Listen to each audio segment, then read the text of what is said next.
Ja, podpisal sem ga zaradi vsebine, ki je zelo korektna oziroma kaže na neke pomanjkljivosti Univerze v Mariboru in sicer prav te temeljne akademske vrednote poudarja te, ki jih na tej univerzi zelo zanemarjamo. Moj davek, ki se nanaša na poslanstvo univerze, za katero sem prepričan, da je v prvi vrsti iskanje resnice. Kaj se vam zdi, kje je v bistvu blokirana ta možnost za resnico? Ja. Kje je blokirana? Ja, v mnogih dejanjih se kaže, da je osnovni cilj vzpostaviti mehanizme kontrole, nadzora. Da ni pomembno, ali nekdo ima prav ali ne, da ne govorimo o tem, o svobodi govora, ki je na tej univerzi ni, ali pa o avtonomiji, recimo fakultet, ki je tudi ni, obstaja samo avtonomija univerze. Ko gremo pa pogledati noter, ko se spustimo v ta organizem, pa kar naenkrat zgine. Avtonomije ni več, potem je hierarhija. Torej, dvomim, da bi kdorkoli na rektoratu nasprotoval tistim raziskovalcem, ki se trudijo najti resnico, recimo naravoslovju. Sem prepričan, da to spodbujajo, zagovarjajo, sploh če se ob tem napiše dosti dobrih člankov. Ampak vse univerza ni samo to, vse ne gre za to, da bi ozko profesori, študenti ozko gledali samo svoje področje raziskovanja. Vse smo vendar v nekem skupnem prostoru povezani in torej se odzivamo tudi na, ne vem, nasilje na Tibetu, se odzivamo na recimo dogajanja na samih fakultetah, univerzah, ko ti odstavijo tajnika z nekim trikom, ko, ne vem, tisti, ki niso poslušni in delujejo v skladu z to hierarhijo in s temi ukazi, preprosto kar zginejo.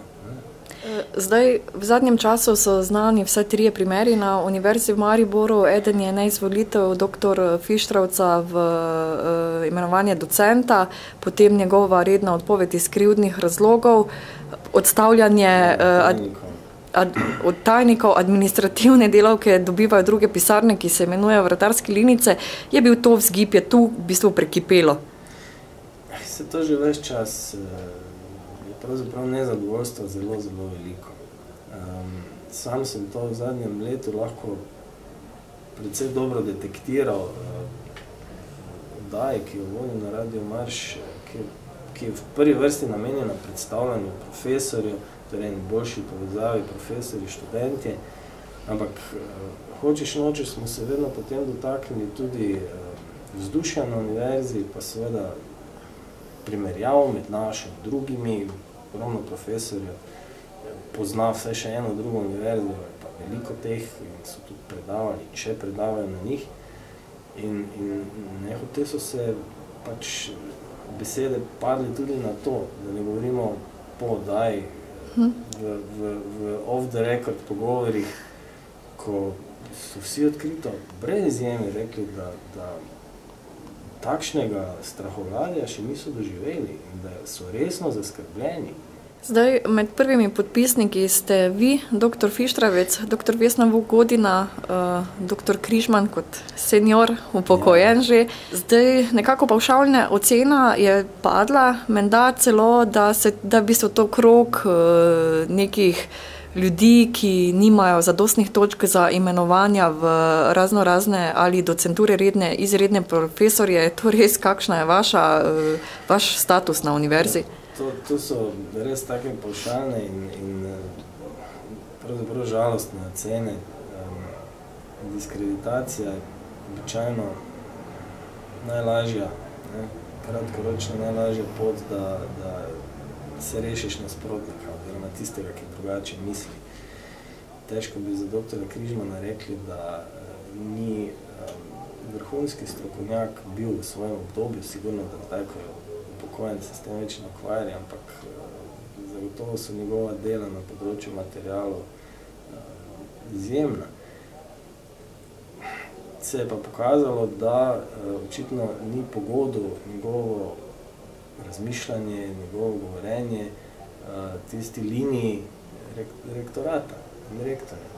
Kar je bil tudi eden od razlogov, zakaj na senatu univerze ni bil izglasovan za častnega oziroma za zaslužnega profesorja. Pa, mislim, če on ne zadostuje tem pogojem, potem ne vem, če kdo. Tudi zdaj se lahko trdim, da se ne vidim ravno med tistimi spodnjo polovico glede na, recimo, znanstvene dosežke ali objave. V zadnjem letu sem objavil 2 članka v reviji prve kategorije, kar tu nekako največ šteje. Torej, ne vem, odkot ta pavšalna ocena. Očitno gre za eno tako diskreditacijo, ki je postala že kar metoda v dialogu. Vi ste redni profesor, težko v bistvu se tukaj kaj spremeni, ampak glede na spremembe statuta Univerze v Mariboru, ki se v bistvu manj kot leto spreminja, kaj pričakujete, da tudi bo vas čakali kakšni novi pogoji za... Zagotovo poskuša rektorat vzpostaviti čim boljši sistem kontrole, čim boljši, mislim, z njihovega zornega kota.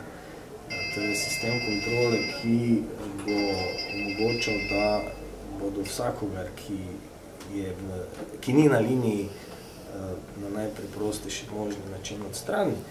In to preverjanje rednih profesorjev vsakih 5 let, oziroma habilitacija tudi za redne profesorje, zdaj vemo, da velja, da ko prideš enkrat do mesta rednega profesorja, ostaneš to, dokler si na univerzi. Sej, ni dobro, če kak reden profesor zaspi, ampak v bistvu je to treba preverjati na njegovi akademski poti do rednega profesora. Če je nekdo izvoljen v ta naziv, pomeni, da je svojim delom večletnim, 10-letnim, 20-letnim dokazal, da si tako mesto zasluži. Torej, lahko razumem to izključno kot način za jačanje nadzora.